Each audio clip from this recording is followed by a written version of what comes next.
আপনি কি জানেন বিপদে আক্রান্ত হওয়া ঈমানের একটি আলামত?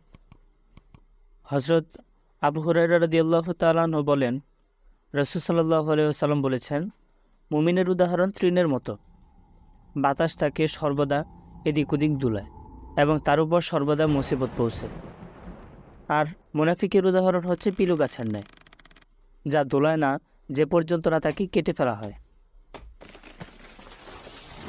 হযরত আমের রাদিয়াল্লাহু তাআলা আনহু বলেন, রাসূল সাল্লাল্লাহু আলাইহি ওয়াসাল্লাম একবার রোগব্যাধি সম্পর্কে আলোচনা করলেন এবং বললেন, মুমিনের যখন রোগ হয় অতঃপর আল্লাহ তাকে আরোগ্য দান করেন, এটা তার জন্য অতীতের গুনাহের জন্য কাফারা এবং ভবিষ্যতের জন্য শিক্ষার বস্তু হয়।